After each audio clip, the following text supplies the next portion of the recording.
Can I ask you, young man, a question? Yeah, absolutely. Hey, young man, can you point to Christ for me? Look who he's pointing to, big brother. Who he pointing to? Just be real. Yeah. He points to the so-called white man. But listen, now watch this. If I handed you this, show me the so-called white man in there.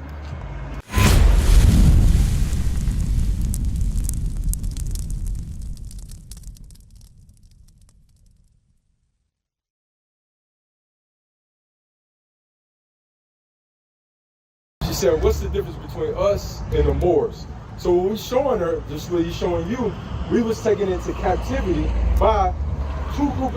Basically, every other nation on this earth had a part in our captivity. But it was two captivity that was more prominent than the rest. The sub-Saharan captivity and the transatlantic captivity. The sub-Saharan captivity, these are when the Ishmaelites, y'all can give me this sign. Where's the sign at? There you go, bro. Right here. Hold that up for me. These are the Ishmaelites, the so-called Arabs, that took us into captivity and made us succumb to Muhammad. This is why a lot of our brothers and sisters subscribe to Islam. So when we was ruling in Europe under the title of the Moors, we was ruling under Islam. You understand? Because we have been taken into captivity under this nation. Watch this. And the Bible prophesies about it. Give me Joel 3 and 3. Watch this, big brother. Because you notice, we learned about Malcolm X. Remember Malcolm X had a good slogan. He was kind of going back and forth with Martin Luther King. And he was saying, Martin Luther King was saying, turn the other cheek. Well, Malcolm X was saying what? Fight. Stay in your ground. A lot of people started subscribing to that because in theory, that's a better option than letting somebody slap you the hell around.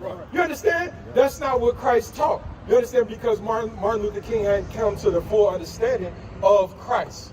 But a lot of people started subscribing to Islam based off of what his message was. Watch this. But it doesn't mean that it was right.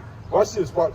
Joel chapter 3 and verse 3. Bring it out. And they have cast lots for my people, and have given a boy for an harlot. This is what the other nations did. They cast lots for our people, and they gave a boy for a harlot. A lot of these nations used to use our boys as sex slaves, buck breaking. You read about this throughout history. This is what they're not teaching our kids in school. When they would take a slave, they would take you being the strongest buck in the middle of all the slaves, and they would have sex with you, demeaning your manhood. So demasculating you. So now nobody will look to the man as strength. They will take the woman and say, you know what? Now we're going to use her. This is the Willie Lynch letter. We're going to negotiate through her. So now she becomes the patriarch and the man becomes demasculated. You understand? Watch this. Go ahead. And they have cast lots for my people, and have given a boy for an harlot, and sold a girl for wine. And then they would take our young sisters and they would sell them throughout the plantations of America just for pleasure. That's what the wine means. For pleasure. Have you ever heard the term of bed wench? What's that mean? No, I've not heard this term. Okay, that's good. This is why we out here teaching. The slave master, you heard bed wench before? The slave master would take the young woman, he would send her to the bed in a cold winter to have her warm up the bed. So when he comes to the bed, now it's warm. Now after a drunk night with all the rest of his friends, he comes to a warm bed and he's raping our young daughters. That's the bed wench. That's selling our young daughters for wine, for pleasure. Watch this, read, come on. That they might drink. Yea, and what have ye to do with me, O Tyre and Zidon? Go ahead. And all the coast of Palestine. Tyre and Zidon is these African nations. The Africans, what they teach us in school is black people sold black people. Would you sell your cousin into captivity? Absolutely. Hell no. Would you sell your son into captivity? No. So have you ever ran into a real African before? Yeah. Have you ran into a real African before? How do they feel about you?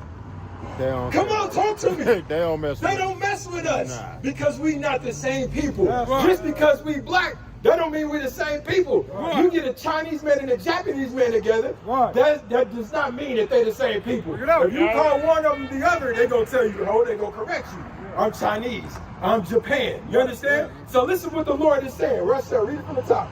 Yea, and what have ye to do with me, O Tyre and Zidon? What have you do to me, you African nations, Tyre and Zidon? Because they was rounding us up on the west coast of Africa. Watch this. And all the coast of Palestine. And all the coast of the Arabs. Give me the Arabs. All the coast of Palestine. These are the Arabs that was working in cahoots with Africans selling our people. But the Bible is specific to who he was selling us to. Watch this, read. Will ye render me a recompense? Go ahead. And if ye recompense me, Go ahead. swiftly and speedily will I return your recompense upon your own head. Jump down to verse 6. Go ahead. Verse 6, Go the ahead. children of Judah. Go ahead. And Verse 5. verse 5, because ye have taken my silver and my gold, Go ahead. and have carried unto your temples my goodly present, Go ahead. pleasant things. The children also of Judah The children of Judah, go ahead. and the children of Jerusalem. This is what they did. They rounded us up on the west coast of Africa. The Tyre and Zidon, these African nations and these Arab nations, they took us and watch who they sold us to. Go ahead. Have you sold unto the Grecians? They sold us to the Greeks. They sold us to the so-called white man. You understand? So in the transatlantic slave trade, yes, in the transatlantic slave trade, that's how now we got the names that we got. You know? You understand? Like, what's your last name, bro? Fisher. So what that mean? Give me the history on that. I can't. Huh? I can't. I know. So this your young man? Yes, sir. His last name is Fisher too. Absolutely. So think about the psyche in that. Think about the psyche. Your name is everything. Right. You understand? That's who you are. That's your power. That's why the Lord changed our name to Israel, Prince of the Power. So your name means something. So the white man, when he took us into captivity, he understood that. The first thing he did to Toby was what? Took his name. Took his name. He said, your name is Toby. Yeah. Your name ain't Kenta, and beat the last Kenta out of him. So now generation after generation after generation, your grandfather passed that slave name, which was the token of the slave master. Whoever was owning you, that was the Fisher plantation. So now that name is passed on to the grandfather, to the grandson, you understand, to his son, and now we having family reunions. And we can't explain where we got that name from. Don't know where we came from. That's a curse. That's a token that, guess what, bro? You are the 12 tribes of Israel. This is what this white man, give me that in Psalms 83. And then watch this, I'm gonna get you a law. A lot of these pastors is not teaching this. This is why the communities look the way that they look. This is why young brothers is killing themselves at the rate that they are, because we're not looking at each other as brothers. Because the white man put in, and you know what, the dark against the brown, the old against the young, all these divisions. So when the young men see the older men, remember we was young one time. How old are you? 46. We're about the same age. When we was young, we would not listen to every old man. You understand? And a lot of the old men that was feeding us, was they feeding us something right? Be honest now. A lot of them, the majority of us, bro, they was teaching us how to hustle. They was teaching us how to gamble, how to be players. That's what they was teaching us. You might have had one out of, let's say, 15 that was telling you, listen, stay in school, do ABC, and how we look at him.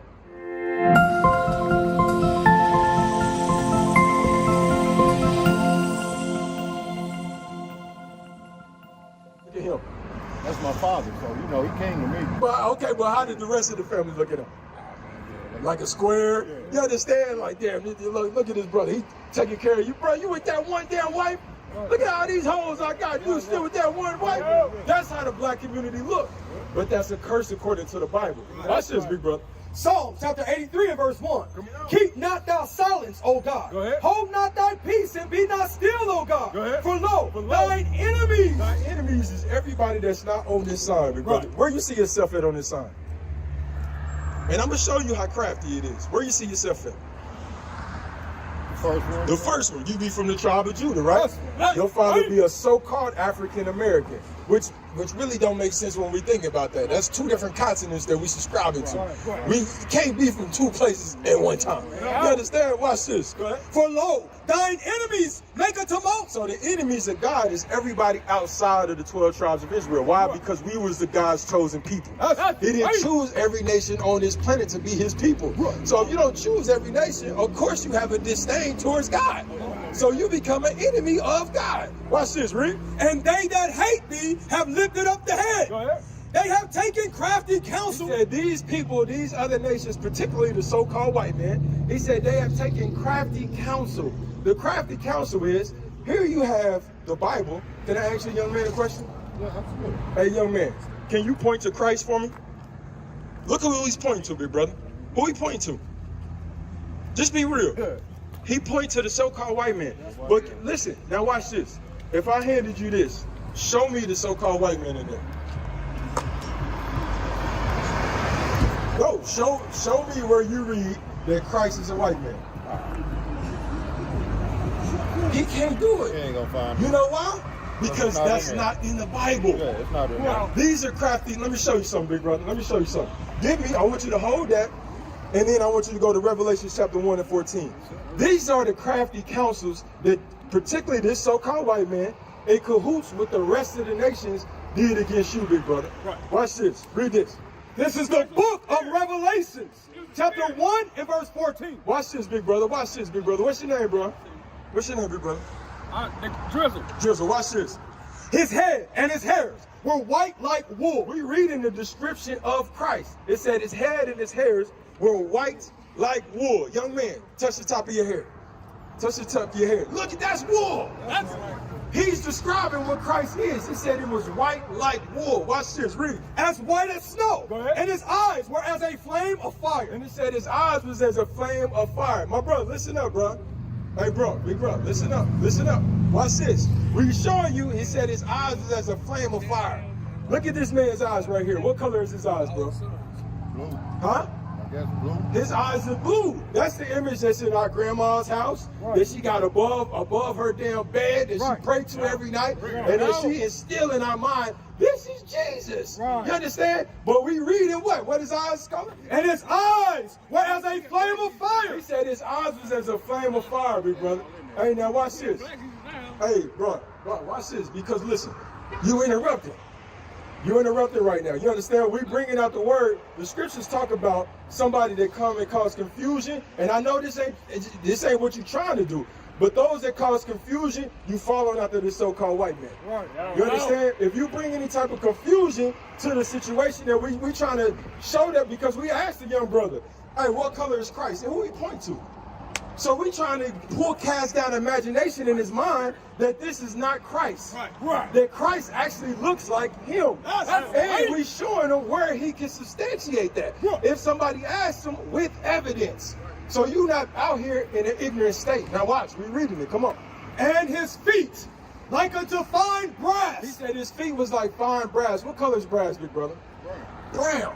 So what color, now watch this, it's gonna even go a little deeper, watch. As if they burned in a furnace. If you put that brown brass in a furnace, what color it turn? Shit, dark. It turned darker. You understand? So how is John describing Christ? Black.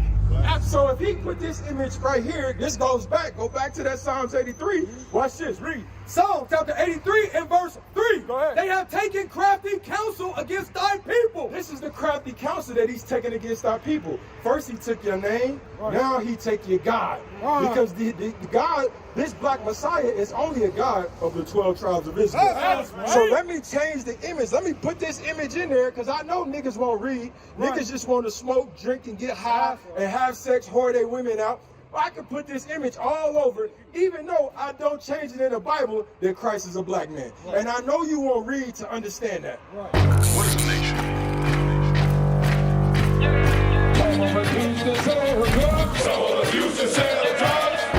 Nation is men leading by example.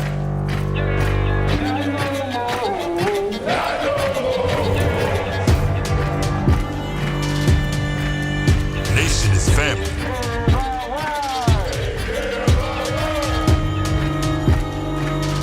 Nation is community.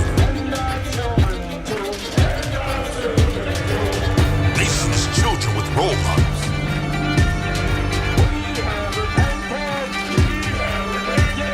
Nation is unity.